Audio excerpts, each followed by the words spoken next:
بسم الله الرحمن الرحيم.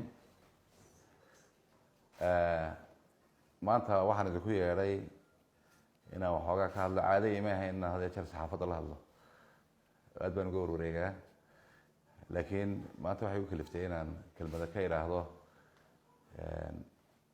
mediaha ilaa shalay warwareegayay oo been abuura inaan wax ka idhaahdo si dadkaan ugu bayaamiyo. dad fara badan oo ila soo xidhiidhayna way iga codsadeen arrintaasoo ku saabsan imtixaankii shirkadda Chinese-ka ah ee qaadaysay jaamacadda Hargeysa shalayto iyo maanta, taasoo dhalinyaro ka mida shaqo qaran ay wax ka sheegeen. inta aanan qodob uga hadaltaas, waxaan doonayaa in yar inaan xusuusiyo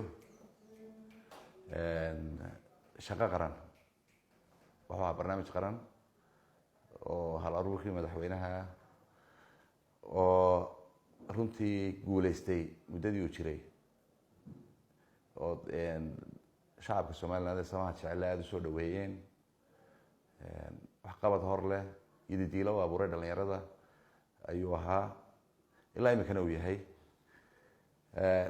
waxaana jirta oo dabiiciyana guul kasta waxaa la socda xasad iyo cadow. haddii aad aragto qof ama qaran guuleysta, mar walba xasadka iyo cadaawadduna way barbar socotaa, way bilaabantaa.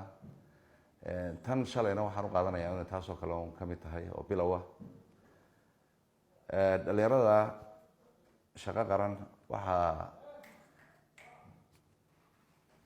madaxweynaha iyo xukuumaddu ka galeen dadaal fara badan. markay soo dhamaysteen bishii May tababarkii dararweyne, waxaa loo qaybiyey wasaaradaha iyo hay-adaha dowladda kala duwan. barhkoodna waxay dalbadeen inay noqdaan saraakiil ciidan.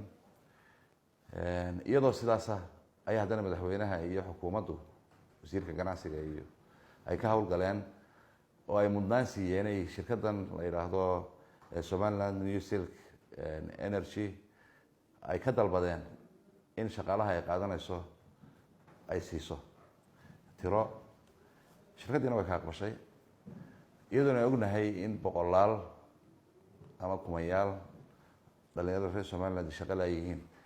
dhalinyaradan shaqo qarana la siiyey intaasoo fursadood oo ay mushaharkii qaataan laga soo bilaabo bishii June, mushaharka ugu sarreeya darajada ee shaqaalaha dowladda iyagoo qaata ayaa haddana tanna loogu sii daray. waa tixgelin dheeraad ahoo qarankoodu siiyey iyo dowladdoodu.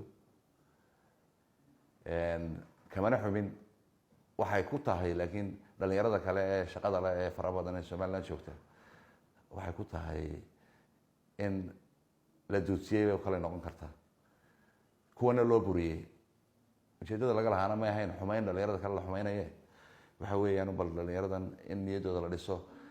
barnaamijka uu taagan shaqo qaran ee yahay transformation, in dhalinyarada laga soo gooyo ku tiirsanaanta qabyaaladda iyo wixii la halmaala, oo ay noqdaan dhalinyaro isku kalsoon oo qalinkooda ku meel mari kara oo kalsooni leh. taasaa la waday, sababtaasaana keentay in aada loo weyneeyo dhalinyarada shaqo qaranna. markaan runta ka hadlo, 99% waa dhalinyaro aada caqiib u leh, dhalinyaro aada u wanaagsan, laakiin la waayi maayo 1% gurracan ama aan rabaysmayn ama wax ka sii yihiin mujtamac intaa leego isu yimid, la waayi maayo. haddaan usoo noqdo arrintan shirkadda Chinese-ka ah, imtixaankeedu waxaa la qaadayay shalayto subaxnimo horeanu tagnay aniga qolada Chinese-ka ahi. 2 maalmood ka horreeyeyna waxaanu sii diyaarinaynay oonu jaamacadda Hargeysa naga caawisay goobihii imtixaanka lagu geli lahaa. 31 goobood iyo 45 macalin oo macallimiintii ugu xilkasanaa jaamacadda ayaa loo soo xulay. macallimiinta ilaalinaysa waxaa la siiyey orientation. orientationkaasi waxa weeye qof aan wadanin kaarhka shaqo qaran inaanu imtixaanka gelin. hore jaamacadda waxaan ugu soo gudbinaa liiska tirada gelaysa oo markaa ahayd 897 qof oo dadkii siifiyada soo qortay ah ayaan u gudbinay. waxay u kala qaybiyeen goobihii ay ku kala gelayeen ee 31 ahaa. goob kasta waxaa lagu hordhajiyey liiskii inta ku gelaysa iyo ID numberkii iyo telefoonkii qofka.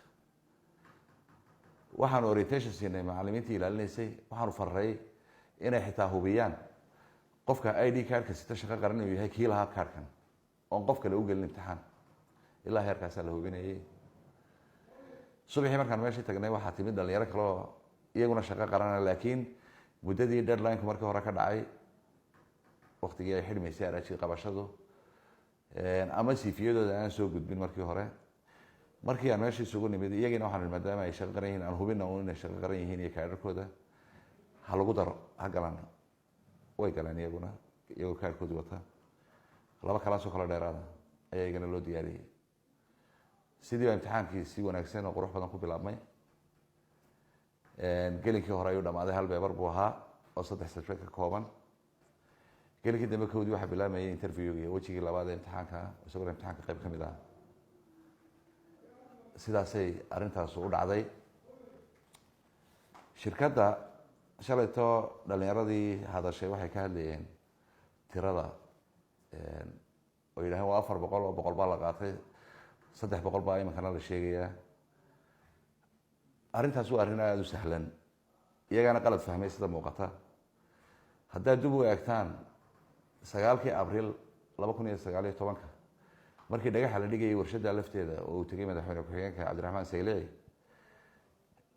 shirkadda Chinese-ka oo hadlaysa 2 nin oo Chinese mid af Ingiriis ku hadlaya mid af Chinese iyo inaan Soomaaliya tarjumaya intuu waxay sheegeen tirada shaqo qaran ay u qoondeeyeen inay tahay 300 400 aniga la iga maqlay waxaanay ahayd hami aan doonayna inaanu gaadhsiino iminkana hamigu uu nagu jiraa tirada badan inta ugu badan hadaan helayno laakiin tirada rasmiga ah ee shirkaddu marka horeba waxaanad ka heli doontaan YouTube-ka waxaana jecelahay inaad waliba markaad sii deynaysaan arrinkan inaad soo qaadataan oo afkooda ka maqashaan shirkaddu marna 400 may odhan waxaa kaloo muhiima dhalinyaradu inay fahmaan shirkaddu waa shirkad private ah oo lamid ah shirkadaheena localka shirkadduna waxay u madax bannaan tahay iyadoo xeerka shaqaalaha qaranka raacaysa inay shaqaalo qorato iminkaba shaqaala u shaqeeya dhismaha ka socda warshadda halka laga dhisayo dee shaqaale weeyaan iyagaa qorta shaqaalo kaloo iminka la socdo kuwii kormeerayey iyo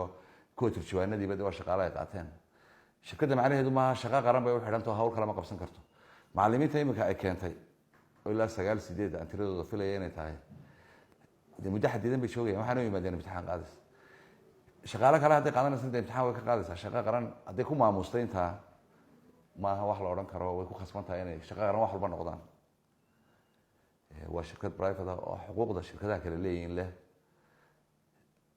shirkadaheena localkana marna maydaan maqan iyagoo public usoo bandhigaya siyaabo dadban bay u qaataan waa ogtihiin tana kama duwanaa hay-ad dowladeedna maaha shirkaddanu waa shirkad private oo lamid a shirkadaha kale oo weliba investment weyn waddanka gelinaysa waan mahad iyo abaal baanan ugu haynaa inay tirada dhalinyarada ka qaadatay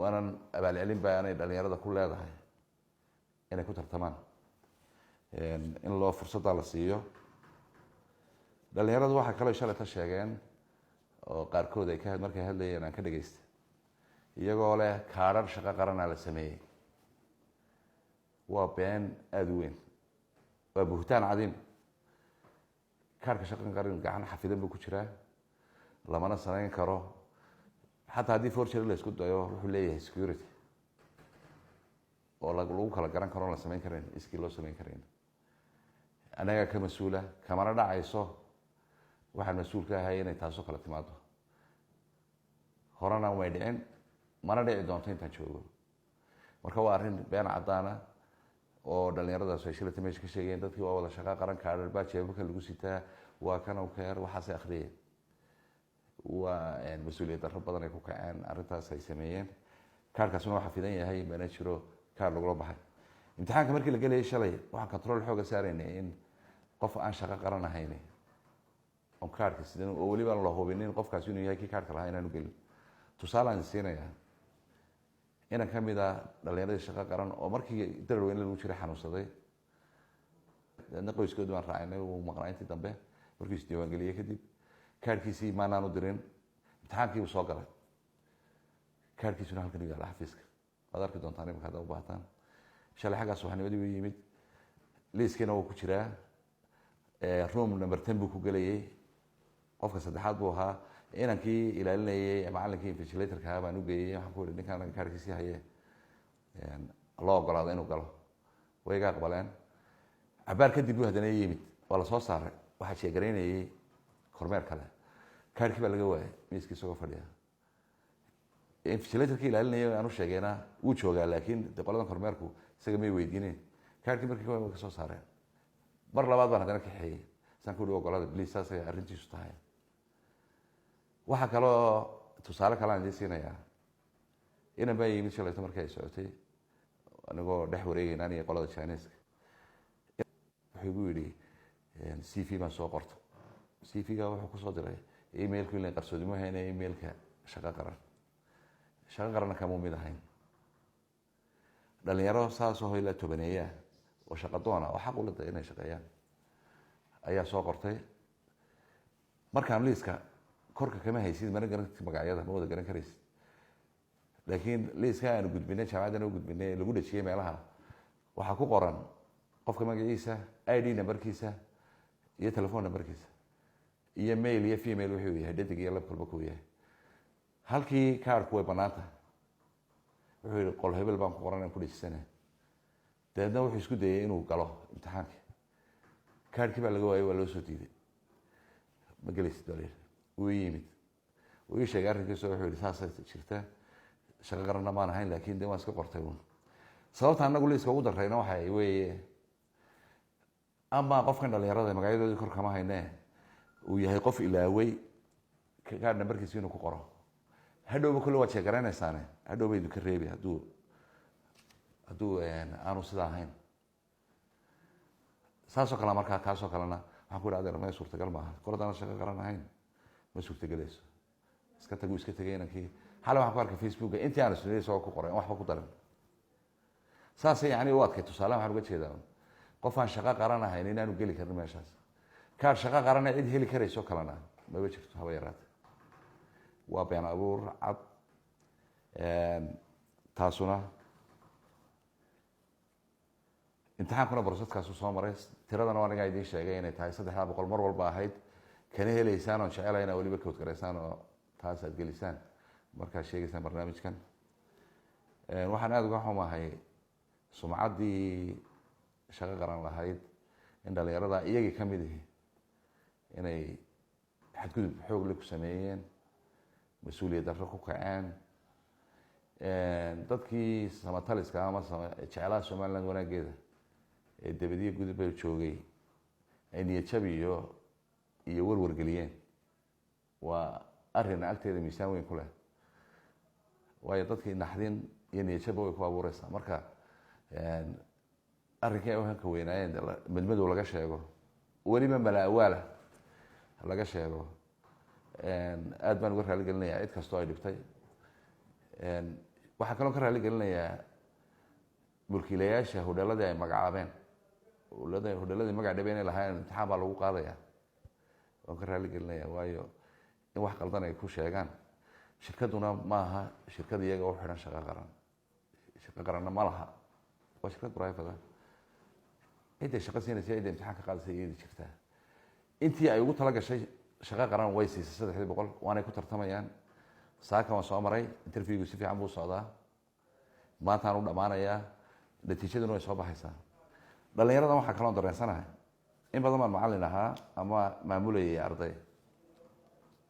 ardayda waxaa u caadaa, haddaad aragto arday yidhaahdaa marka imtixaanka la weydiiya natiijo fiican hadduu helo, wuxuu yidhahdaa intaasaan keenay ayuu yidhahdaa. markaa waa fan, pride buu sitaa. marka ay hooseysana wuxuu yidhahdaa intaasaa laysiiyey. macallinkaa markaa taana eedda saaraa. waa iska dhaqan. waxaa kaloo jira oon ku arkay intaan maamulayay jaamacada iyo iskuullaba, ardayga ay ka xumaataa wuxuu isku dayaa inuu qaso imtixaanku ama burburo ama muran la galo oo qiishku furmo ayuu isku dayaa. dhalinyaradanu shalayta hadlaysay, markanay hadlayeen waxay markay ka soo baxeen imtixaanka markay galeen kadib imtixaanka qoraalka ah ayaa hadalkan yidhahdeen. waxaan u qaatay inay yihiin dhalinyaro aan rajo ka qabin natiijada ay ka heli doonaan imtixaankan. markaan aqaano waa aragnimadeeda arday iyo la dhaqankeeda, saasaan u arkay inay yihiin markay waxaan akhriyay waa kadib markay imtixaan ka soo baxeen ee hawlahan iyo waxaan xun iyo musuqmaasuq iyo siis muuse u socotay shalatoo dhan warkoodii xumaa ee beenta ahaa ee faafiyeen dad badan oo reer somaliland niyad jab ku keenaya runtii intaa ilaa xalay waa laysoo weydiinayay waxaa kaloo iyadana mucjisada ilaa ahayd midiyahan eegayay tviyada kamid a wuxuu soo xiganayay arrintan wariyii baa ka warramay wariyu ma odhanayo sida ay sheegeen ama ku andacoonayaan ama erey saas ma isticmaalayo wuxuu ka dhigaya war xaqiiqa ah oo kama dambaysa wuxuu leeyahay waxa ku gadaaman musuqmaasuq imtixaankii la qaadayay waxa xaqiiqo ka wada dhigaya xaqiiqana uu hayeen ma jirto akhirkii wuxuu kusoo gabagabeynayaa wariyahaas dhinacii kale dowladda ayaa agaasimihiionu damacnay inaanu la xidhiidhnana uu ka muquurta meel uu igula soo xidhiidhay wariyahaasuna ma jirto haddii laga tegi waayo waxaa fariinii soo qoray tvga la yidhaha calson fariinii soo qoray oo yidhi calson arrintaa maxaa ka jiriy waxsaas marka xataa dhaqanka wariyaashu waa inay ilaaliyaan anshaxa oo qofka yidhahdaan waa claim garanaya qofkaas wuu sheeganaya waxa ama wuu ku andacoonaya laakiin xaqiiqadii kama dambaysan aanu ka dhigin warka uu sheegayo kanana uu sheegaya waa lamid sida uu sheegay bay odhan karaan laakiin war xaqiiqo kama dambaysan ayna ka dhiganna waa arrin aanan la toosnayn oo wanaagsanayn barnaamijka shaqo qaran wuxuu leeyahay xeer iyo nidaam iyo nidaamka shaqada xeerkiisu wuu qoran yahay waa ka halkaa ku qoran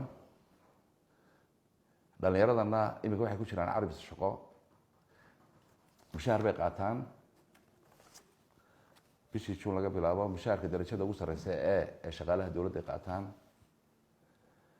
fursadahan kalena waa dheeraadee la siiyey waxaa qabanaya xeer kastoo shaqaalaha dowladda qabta